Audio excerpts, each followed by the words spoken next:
better. That was a wise choice. Pete, go ahead. Well, thank you, Mr. President.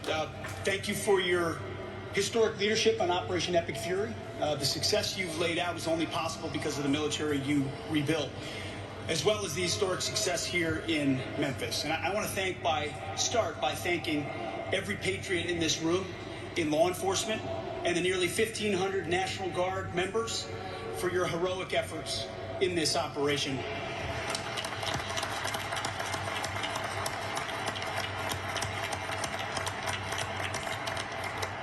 This is more than a task force. This is a statement not just in this city, but across the nation. When I look around this table, I'm looking at people that we work with every day: Governor Cash, this team, the National Guard, Pam, Stephen, as was mentioned, Gaddy, the Speaker, at the federal level and the state level, working hand in glove. It doesn't happen any other way. You see, before President Trump, our nation was set on a perpetual course of decline. Our defense industrial base had been hollowed out.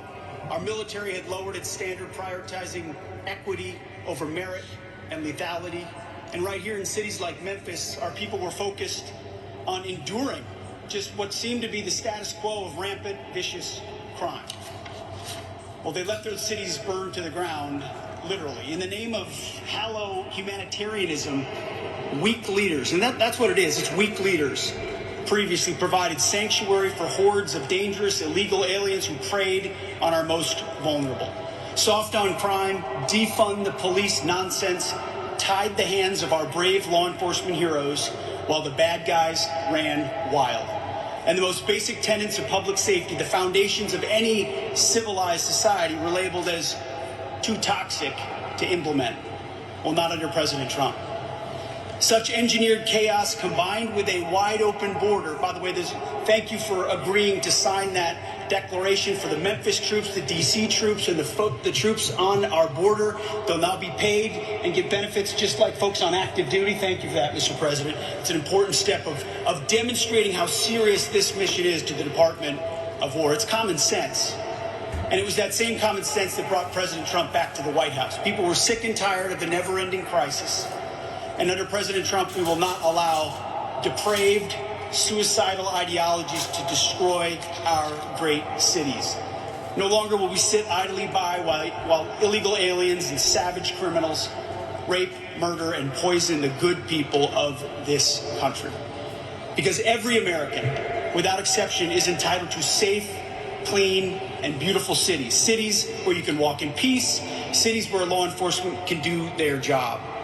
And to that end, the Department of War stands shoulder to shoulder with state and federal partners so that our streets can be defended once again. Kind of like the visual I'm looking at right here. I see a lot of civilian leaders and police, law enforcement leaders in the front. And who's behind you?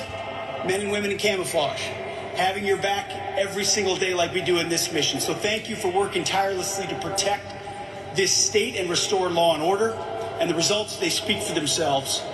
That your presence has led to a massive reduction in crime, a reduction the good citizens of Memphis deserve. So thank you, Mr. President, for your leadership in restoring street by street, neighborhood by neighborhood. You are saving Memphis, Tennessee, and the country, and we are grateful for it. Thank you, Mr. President. Thank you, Pete. Thank you. Mr. Governor, please.